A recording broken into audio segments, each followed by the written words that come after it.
नमस्कार दोस्तों, मैं वीरेंद्र सिंह आपके अपने YouTube चैनल अपूर्व GS 24x7 पर आप लोगों का पुनः एक बार स्वागत करते हैं। इस GS श्रृंखला की अगली कड़ी में हम लोग आज देखेंगे इतिहास में वह भी देखेंगे सिंधु घाटी सभ्यता। दोस्तों, इस सिंधु घाटी सभ्यता का हम लोगों ने 2 वीडियो पहले पढ़ चुके हैं। जो लोग वह वीडियो नहीं देखे हैं वह जरूर देखें उसको, क्योंकि अति महत्वपूर्ण क्वेश्चन उस वीडियो में है। इस वीडियो को लास्ट तक अवश्य देखें, क्योंकि इस वीडियो में आपको अति महत्वपूर्ण क्वेश्चन मिलने वाले हैं। और जो लोग इस वीडियो को पहली बार देख रहे हैं वह इस वीडियो को सब्सक्राइब अवश्य कर लें और साथ में ही आइकन बेल को प्रेस कर ले, जिससे कि आपको समय समय पर जो भी वीडियो डालूँ मैं वह आपका नोटिफिकेशन प्राप्त हो सके। चलिए अब हम लोग देखते हैं आज की इस कड़ी में अगला अध्याय, सिंधु घाटी सभ्यता। सिंधु घाटी सभ्यता हम लोग जानते हैं कि हिंदुस्तान की सबसे प्राचीन सभ्यता है। मेसोपोटामिया और मिस्र की सभ्यताओं के समान है। इसमें हम लोग कुछ स्थलों की चर्चा कर चुके हैं। अब हम लोग देखते हैं बनवाली। ये बनवाली जो है आपके हरियाणा के हिसार जिले में है। हरियाणा के हिसार जिले में है और इसका उत्खनन करवाते हैं 1973 में RS बिष्ट महोदय। जब ये उत्खनन 1973 में करवाते हैं RS बिष्ट महोदय, तब यहाँ से बहुत सी जानकारी उत्खनन में प्राप्त होती है। वो देखते हैं हम लोग। हल की आकृति, ये है, ये खिलौने के रूप में प्राप्त होती है हल की आकृति। हम लोग जानते हैं कि जूते हुए खेत के साक्ष्य हमको कालीबंगा से मिलते हैं, लेकिन यहाँ पर हल की आकृति हमको बनवाली से मिलती है और वो भी खिलौने के रूप में। और दूसरा यहाँ पर तांबे के वाणाग्र। हम लोग जानते हैं प्राचीन काल में आज के समय अस्त्र शस्त्र नहीं हुआ करते थे, उस समय वाणाग्र मिलते हैं हमारे बनवाली से तांबे का। हम लोग जानते हैं कि यह सभ्यता कांस्य युगीन है, लेकिन यहाँ पर मिलता है आपका तांबे का। अग्नवेदिका के साक्ष्य यहाँ से आपके बनवाली से मिलते हैं। उसके बाद सेल खड़ी और मिट्टी के पकी हुई मोहरें प्राप्त होती हैं बनवाली से। सबसे ज़्यादा यहाँ से अगर क्वेश्चन कोई पूछा जाता है तो वो है केवल आपका हल की आकृति कहाँ से मिलती है, आपके बनवाली से। अब हम लोग देखते हैं दोस्तों अगला स्थल कौन सा है। अगला स्थल हम लोग देखते हैं धौलावीरा। धौलावीरा यह गुजरात के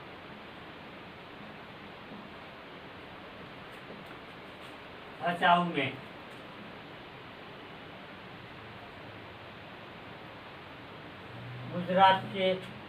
में स्थित है। इसका खोज 1990 में RS बिष्ट महोदय ने भी इसका उत्खनन कार्य करवाया था।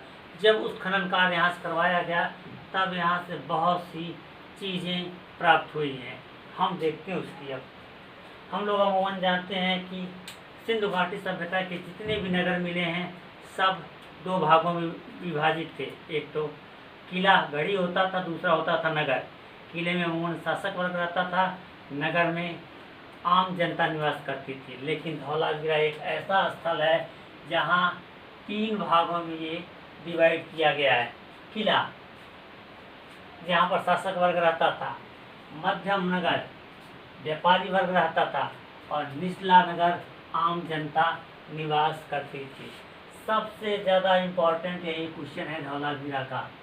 पूछा जाता है कि सिंधु घाटी सभ्यता से कौन सा ऐसा नगर है जहाँ से 3 भागों में विभाजित किया गया है, वो आपका धौलावीरा। अगला है सूचना पट। सूचना पट, नोटिस बोर्ड। हम लोग अमूमन जानते हैं कि स्कूल हो, कॉलेज हो, कोई भी संस्था हो, कोई भी ऑफिस हो, सबके गेट पे एक नोटिस बोर्ड लगा होता है। वही नोटिस बोर्ड आपके धौला बीरा में मिलता, जो इसकी बाउंड्री वाल थी, उस बाउंड्री वाल पर एक नोटिस बोर्ड या सूचना पट प्राप्त हुआ है। यानी इतनी बड़ी व्यवस्था थी यहाँ पर। अगला है स्टेडियम या क्रीड़ागार। आज हमारे यहाँ आधुनिक तरह से स्टेडियम बनाए गए हैं, लेकिन सिंधु घाटी सभ्यता में आज से लगभग 5000 साल पहले स्टेडियम की व्यवस्था थी, मनोरंजन की व्यवस्था थी। इसके साक्ष्य मिलते हैं हमको धौला बीरा से। अगला है आपका मोस्ट इम्पॉर्टेंट विशाल जलाशय। हम लोग आज जल की समस्या से ग्रसित हैं। उस समय भी लोग जल को संचय करने के लिए विशाल जलाशय बनाए हुए थे। ऐसे जलाशय बहुत सारे मिले हैं जो एक दूसरे से लिंक हुआ करते थे, और इसका जल भर जाने के बाद दूसरे में जाता था, दूसरा का जल भर जाने के तीसरे में जाते थे। इस तरह नगर के चारों तरफ जलाशय अनेक मिले हैं जो संकट के समय में पानी का इस्तेमाल कर सकते थे। ये जलाशय मिलते हैं हमको धौला बीरा में। अगला है पॉलिश युक्त श्वेत पाषाण खंड मिलते हैं। पॉलिश किया हुआ श्वेत पाषाण खंड यहीं से प्राप्त होता है। धौला बीरा गुजरात में स्थित है। सबसे ज़्यादा इम्पोर्टेंट पूछा जाने वाला 3 भाग नगर से है। दूसरा है सूचना पट और तीसरा है स्टेडियम। ये सबसे ज़्यादा क्वेश्चन पूछे जाते हैं, जिसमें से पूछा जाता सबसे ज़्यादा 3 भागों में कौन सा स्थल डिवाइड है आपका धौला बीरा। अब हम लोग देखते हैं अगला स्थल। अगला स्थल है आपका सुरकोटदा। इस सुरकोटदा की खुदाई 1964 में जगपत जोशी ने किया था।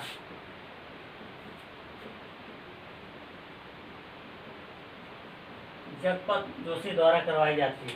जब यह खुदाई करवाई जाती है तो यहाँ पर घोड़े की अस्थि मिलते तो बहुत सारे सामान हैं, लेकिन जो हमारी परीक्षा की दृष्टि से सबसे ज़्यादा क्वेश्चन पूछे जाते हैं कि घोड़े की अस्थियाँ कहाँ से प्राप्त होती हैं, तो हमारा है ये सुरकोटदा से मिलता है। अगला स्थल की अगर हम बात करते हैं, पंजाब का रंगपुर है। पंजाब के रंगपुर से धान की भूसी मिलती है। हम लोग जानते हैं कि जो चावल है, चावल के साक्ष्य मिले हमको लोथल से, लेकिन जो धान है, इस धान की भूसी हमको मिलती है रंगपुर से प्राप्त होती है। अगला स्थल है पाकिस्तान का नौसारो।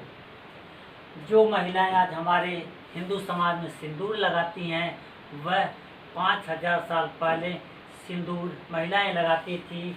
ये सिंदूर मिलता है हमको पाकिस्तान के नौसारी से प्राप्त होता है।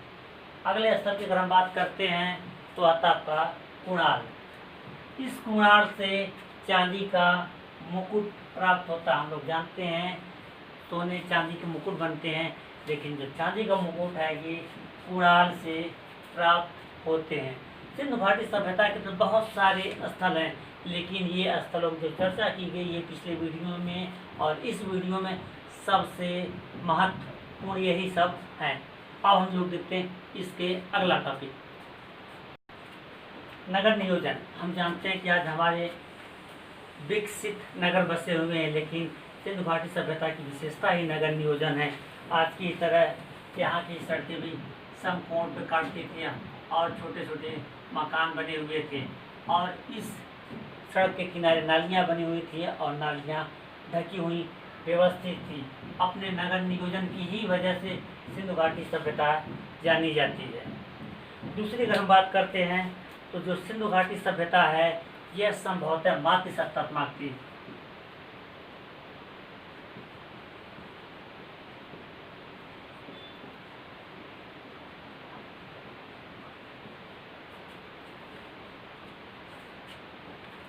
क्योंकि कहा जाता है कि सबसे अधिक सर्वाधिक मातृ देवी की मूर्तियाँ मिली हैं, मृण मूर्तियाँ मिली हैं, इसलिए ये माना जाता है कि यहाँ पुरुष प्रधान ये समाज नहीं था, बल्कि मातृ प्रधान समाज था, ऐसा कहा जाता। संभवतः ये हो सकता है। यहाँ से स्वास्तिक के भी निशान मिले हैं सभ्यता से। स्वास्तिक के भी सिंधु घाटी सभ्यता से निशान प्राप्त होते हैं तथा कपास उत्पादन की वजह से जो यूनानी थे इनको सिंडोन कहते हैं।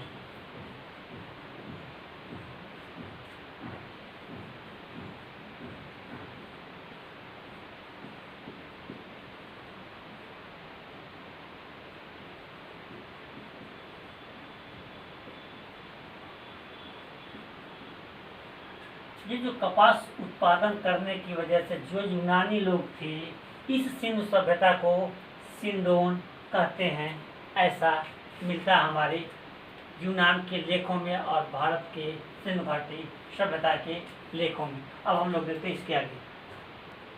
हम देखते हैं लिपि। जो सिंधु घाटी सभ्यता की लिपि है वो आज तक पढ़ी नहीं गई है। इसकी वजह से बहुत सारी जानकारियाँ सिंधु घाटी सभ्यता का हमको प्राप्त नहीं हो पाती हैं। इसकी लिपि भाव चित्रात्मक है, यानी इन्होंने अपने जो चित्र है, अपने भावनाएं हैं, एक चित्र के रूप में उल्लिखित कर दिया है, जिसको पिक्टोग्राफ के नाम से जाना जाता है। यह लगभग 64 मूल अक्षर हैं। इन मूल अक्षरों में से लगभग 200 से लेके 400 अक्षर प्राप्त हैं। सबसे ज़्यादा यू आकार के अक्षर प्राप्त होते हैं। और चित्र में अगर हम बात करते हैं तो मछली के चित्र सबसे ज़्यादा प्राप्त होते हैं। चित्र यू अक्षर प्राप्त होते हैं। ये सिंधु घाटी सभ्यता की विशेषता है। बाँट माप की अगर हम बात करते हैं तो इनका जो बाँट माप था यह 16 के अनुपात में था। अगर इनका हम व्यापार की बात करते हैं, सिंधु घाटी सभ्यता का व्यापार आंतरिक और बाह्य दोनों था, क्योंकि हमारे मेसोपोटामिया की फारस की मुहरें मिली हैं लोथल से। एक जो बहरीन द्वीप था,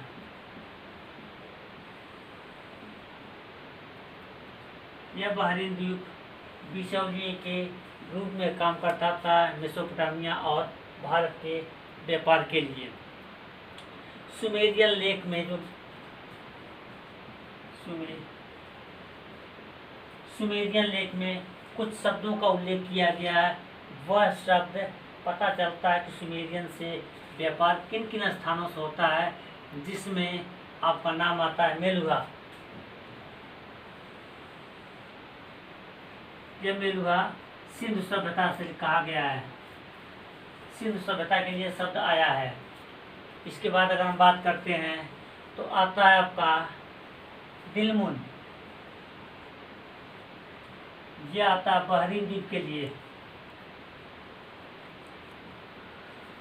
ये आता है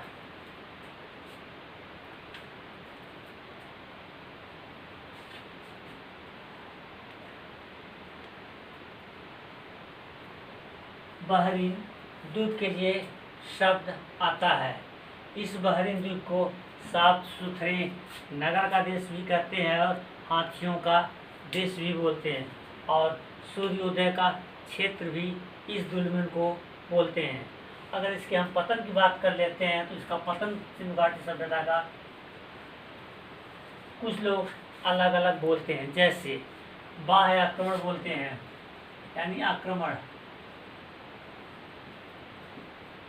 बोलते हैं व्हीलर में होता है।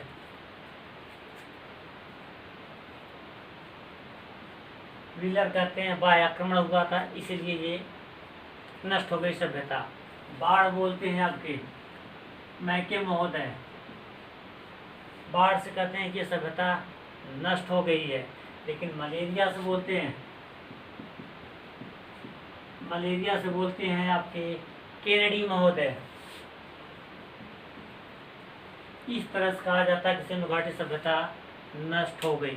दोस्तों, सिंधु घाटी सभ्यता आज हम इनसे बहुत कुछ सीखने को हमको मिलता है, और सिंधु घाटी सभ्यता की देन हमारे आधुनिक देश के लिए बहुत महत्वपूर्ण है, जिसमें से एक धर्म भी है जो आज हमारा शिव है, आदि रूप के रूप में पूजे जाते हैं, सिंधु घाटी सभ्यता के ही देन है। हम लोगों ने सिंधु घाटी सभ्यता के पिछले 3 वीडियो में जितने क्वेश्चन इम्पोर्टेंट आ सकते हैं एग्ज़ाम में और आए हुए हैं कवर करने की पूरी कोशिश की गई है। इसके अलावा आपको कहीं बाहर जाने की ज़रूरत नहीं है। इस वीडियो को अगर आप 2 बार 3 बार देख लेते हैं तो आपको पूरी तरह से एग्ज़ाम में सिंधु घाटी सभ्यता के सभी क्वेश्चन आसानी से कर सकते हैं। अगर यह वीडियो आपको पसंद आता है तो लाइक, शेयर और सब्सक्राइब ज़रूर करें। और यह वीडियो पूरा देखने के लिए आप सभी को धन्यवाद। जय हिंद।